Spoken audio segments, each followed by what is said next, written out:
بسم اللہ الرحمن الرحیم۔ السلام علیکم۔ چلتے ہیں آج کی کہانی کی طرف۔ کسی ملک پر ایک بادشاہ حکومت کرتا تھا جو بہت نیک اور خدا دوست انسان تھا۔ وہ ہمیشہ اپنی رعایا کا خیال رکھتا اور ان پر کسی قسم کا ظلم نہ ہونے دیتا تھا۔ بادشاہ کی اس نیکی کی وجہ سے رعایا اس سے بہت خوش تھی اور ملک میں چاروں طرف امن کا دور دورہ تھا۔ بادشاہ کی یہ عادت تھی کہ وہ ہر روز شام کے وقت پورے شہر کا چکر لگاتا اور رعایا کا حال احوال پوچھتا۔ ایک روز جب بادشاہ رعایا کی خبر گیری کے بعد واپس محل میں لوٹا تو وہ بہت تھک چکا تھا۔ چنانچہ وہ محل میں آتے ہی بستر پر لیٹ کر سو گیا۔ اس رات بادشاہ نے ایک خواب دیکھا کہ اس کے محل کی چھت پر ایک لومڑی الٹی لٹکی ہوئی ہے اور چھت کی کڑیاں ہل رہی ہیں۔ بادشاہ جب نیند سے بیدار ہوا تو اس کے ذہن پر اس خواب کا بہت اثر تھا، جس کی وجہ سے وہ بہت پریشان ہو گیا۔ چنانچہ اس نے پورے ملک میں اعلان کر دیا کہ جو شخص اس خواب کی تعبیر بتائے گا اسے منہ مانگا انعام دیا جائے گا۔ بادشاہ کا یہ اعلان سن کر بہت سے نجومی بادشاہ کے پاس آئے، لیکن ان کی بتائی ہوئی تعبیروں سے بادشاہ مطمئن نہ ہوا۔ اسی ملک میں ایک شخص ایسا بھی رہتا تھا جو سارا دن یوں ہی بیکار بیٹھ کر مکھیاں مارتا رہتا تھا۔ اس شخص کا نام جمال تھا۔ جمال نے بادشاہ کا اعلان سنا تو اس کے دل میں بھی انعام حاصل کرنے کی خواہش پیدا ہوئی۔ چنانچہ وہ شہر سے باہر جنگل میں چلا گیا جہاں ایک بزرگ رہتے تھے۔ وہ بزرگ دن رات عبادت الہی میں مصروف رہتے تھے۔ جمال نے ان بزرگ کے پاس جا کر انہیں بادشاہ کا خواب سنایا اور اس کی تعبیر دریافت کی۔ بزرگ نے جمال کو بتایا کہ بادشاہ کی خواب کی تعبیر یہ ہے کہ عنقریب اس کی رعایا میں مکاری، عیاری اور دھوکے بازی پیدا ہو جائے گی اور کوئی بھی شخص اس سے محفوظ نہ رہ سکے گا۔ جمال یہ تعبیر سن کر بہت خوش ہوا اور اس نے بزرگ سے وعدہ کیا کہ وہ انعام کی آدھی رقم ان کی خدمت میں بطور نذرانہ پیش کرے گا۔ اس کے بعد وہ بادشاہ کے محل میں جا پہنچا اور اس کی خدمت میں حاضر ہو کر اس کے خواب کی تعبیر سنائی۔ بادشاہ نے یہ تعبیر سنی تو وہ مطمئن ہوا اور جمال کو بہت سا انعام و اکرام عطا کیا۔ بادشاہ سے ڈھیروں مال لے کر جمال کے دل میں لالچ پیدا ہو گیا اور وہ بزرگ کی خدمت میں حاضر ہو کر آدھا انعام پیش کرنے کے بجائے سیدھا اپنے گھر آ گیا اور عیش سے زندگی کے مزے لوٹنے لگا۔ اسی طرح کافی عرصہ گزر گیا۔ ایک رات بادشاہ نے ایک اور خواب دیکھا کہ اس کے محل کی چھت پر ایک ننگی تلوار لٹک رہی ہے جس سے خون کے قطرے ٹپک رہے ہیں۔ یہ خواب دیکھنے کے بعد بادشاہ پہلے سے زیادہ پریشان ہو گئے۔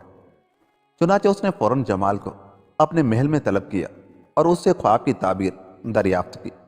جمال خود تو کچھ نہ جانتا تھا، اس لیے وہ اسی وقت خواب کی تعبیر نہ بتا سکا۔ چنانچہ اس نے بادشاہ سے 3 روز کی مہلت مانگی۔ بادشاہ نے جمال کو 3 دن کی مہلت دے دی اور ساتھ ہی یہ بھی کہا کہ اگر تم اس خواب کی تعبیر نہ بتا سکے تو تمہارا سر قلم کر دیا جائے گا۔ اب تو جمال عجیب مصیبت میں پھنس گیا تھا۔ اسے یقین تھا کہ جنگل والے بزرگ ہی اس خواب کی تعبیر بتا سکتے ہیں، لیکن وہ دل میں سوچ رہا تھا کہ وہ ان بزرگ کے پاس کس منہ سے جائے۔ وہ ان کے حصے کی رقم تو پہلے ہی ہڑپ کر چکا تھا۔ آخر 2 دن سوچنے کے بعد وہ ہمت کر کے پھر بزرگ کے پاس جا پہنچا اور ان سے اپنے کیے کی معافی مانگی اور بادشاہ کے دوسرے خواب کی تعبیر دریافت کی۔ بزرگ نے جمال کو معاف کر دیا اور بادشاہ کے خواب کی تعبیر یہ بتائی کہ عنقریب دشمن ملک کی فوجیں بادشاہ کے ملک پر حملہ آور ہوں گی اور خوب خون ریزی ہوگی۔ چنانچہ بادشاہ کو ابھی سے اپنی فوجوں کو متحد کر کے مقابلے کی تیاری کر لینی چاہیے، فتح انشاءاللہ اس کے مقدر میں ہوگی۔ جمال یہ تعبیر سن کر بہت خوش ہوا اور اس نے بزرگ سے وعدہ کیا کہ اس دفعہ وہ انعام کی ساری رقم ہی ان کی خدمت میں پیش کر دے گا۔ اس کے بعد وہ خوش خوش بادشاہ کے پاس آیا اور اسے خواب کی تعبیر سنائی۔ بادشاہ نے اپنے خواب کی تعبیر سن کر جمال کو شاباشی دی اور پہلے سے بھی زیادہ انعام اسے عطا کیا۔ زر و جواہرات کے ساتھ ہی بادشاہ نے جمال کو ایک تلوار بھی انعام میں دی۔ یہ تمام چیزیں لے کر جمال بزرگ کی طرف روانہ ہوا۔ راستے میں پھر اس کے دل میں لالچ پیدا ہو گیا۔ چنانچہ اس نے فیصلہ کیا کہ اب اس بزرگ کا قصہ ہی پاک کر دیا جائے۔ اس کے پاس بادشاہ کی دی ہوئی تلوار موجود تھی۔ چنانچہ اس نے بزرگ کے پاس پہنچ کر ان پر تلوار سے وار کیا اور اپنی طرف سے انہیں قتل کر کے چلا گیا۔ لیکن خدا کا کرنا ایسا ہوا کہ بزرگ قتل نہ ہو سکے۔ زخموں کی شدت سے وہ وقتی طور پر بے ہوش ہو گئے تھے۔ اس کے بعد 1-2 مہینے میں ان کے زخم بھر گئے اور وہ بالکل صحت یاب ہو کر پہلے کی طرح عبادت میں مصروف ہو گئے۔ کئی مہینے اور سال اسی طرح گزر گئے۔ جمال اب بہت امیر ہو چکا تھا اور بادشاہ کے خاص لوگوں میں اس کا شمار ہوتا تھا۔ بادشاہ وقتاً فوقتاً اسے تحفے تحائف دیتا رہتا تھا اور یوں وہ بڑی پرسکون زندگی گزار رہا تھا۔ پورے 3 سال گزرنے کے بعد ایک رات بادشاہ نے پھر ایک خواب دیکھا۔ اس مرتبہ بادشاہ کو خواب میں نظر آیا کہ ایک ذبح کی ہوئی بھیڑ اس کی چھت سے لٹک رہی ہے اور چھت کی کڑیاں سونے کی طرح چمک رہی ہیں اور ان میں سے شعاعیں نکل رہی ہیں۔ جمال نے بادشاہ کو پہلے 2 خوابوں کی جو تعبیر بتائی تھی وہ ہو بہو پوری ہو گئی تھی اور اسی کے مطابق حالات رونما ہو چکے تھے۔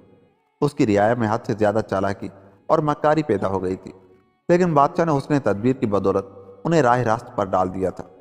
اس کے بعد اس کے ملک پر دشمن کی فوجیں چڑھائی تھی، لیکن وہ چونکہ پہلے ہی مقابلے کے لیے تیاری کر چکا تھا، اس لیے اسے دشمن پر فتح حاصل ہوئی اور دشمن کو شکست دے کر اس نے ان کے ملک پر بھی قبضہ کر لیا تھا۔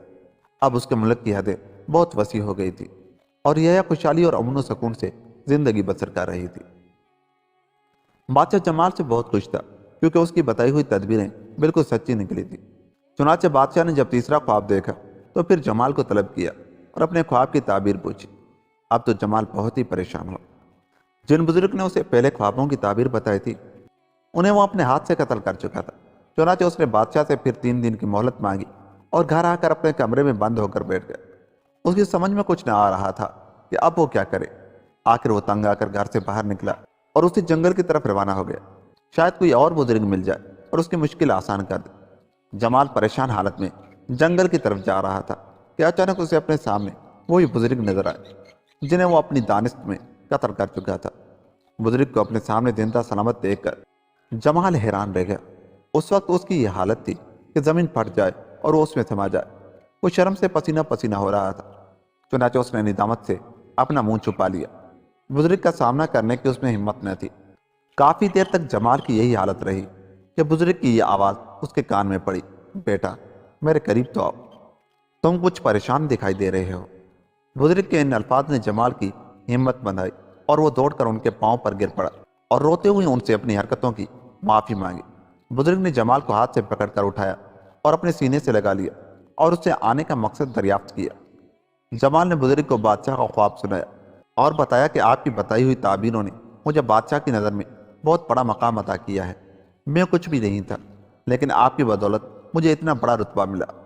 بزرگ نے مسکراتے ہوئے کہا، جاؤ بادشاہ سے کہہ دو کہ اس خواب کی تعبیر یہ ہے کہ اب اسے کسی دشمن سے کوئی خطرہ نہیں اور اس کے ملک میں اب خوشحالی اور امن و امان رہے گا اور لوگ نیکی کی راہ اختیار کریں گے۔ جمال فوراً بادشاہ کی خدمت میں پہنچا اور اسے خواب کی تعبیر سنائی۔ بادشاہ اپنے خواب کی یہ تعبیر سن کر بہت خوش ہوا اور اس نے جمال کو بہت سا انعام دینے کے علاوہ اسے اپنا وزیر بھی مقرر کر لیا۔ جمال سارا انعام دے کر بزرگ کی خدمت میں حاضر ہوا اور ان کے سامنے زر و جواہرات کے ڈھیر لگا دیے۔ بزرگ نے اتنا سارا سونا اور چاندی دیکھ کر مسکراتے ہوئے جمال سے کہا، یہ چیزیں میرے کس کام کی ہیں؟ جاؤ یہ سب کچھ تمہارا ہے۔ جمال نے بزرگ کے سامنے ہاتھ جوڑتے ہوئے گڑ گڑا کر اپنے پچھلے تمام گناہوں کی معافی مانگی۔ بزرگ نے کہا کہ تم نے جو کچھ بھی کیا ہے اس میں تمہارا کوئی قصور نہیں، کیونکہ ایسا ہونا ہی تھا اور یہی بادشاہ کے خوابوں کی تعبیر تھی۔ تم نے پہلے مجھے انعام کا آدھا حصہ نہ دے کر بادشاہ کے پہلے خواب کو پورا کیا، پھر مجھ پر تلوار اٹھا کر بادشاہ کے دوسرے خواب کو پورا کیا، اور اب تم دیانتداری اور نیکی کی مثال قائم کر کے بادشاہ کے تیسرے خواب کو بھی پورا کر رہے ہو۔ جاؤ اور خوش رہو، مجھے ان چیزوں کی کوئی ضرورت نہیں ہے۔ فقیروں کو ان چیزوں سے بھلا کیا سروکار ہوگا؟ وہ تو اللہ کی خلوص دل سے عبادت کرتے ہیں اور اللہ ہی ان کا نگہبان اور ان کا پالنے والا ہے۔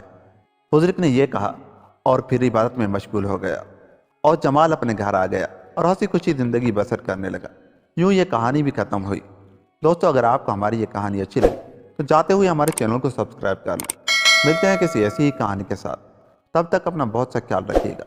اللہ نگہبان۔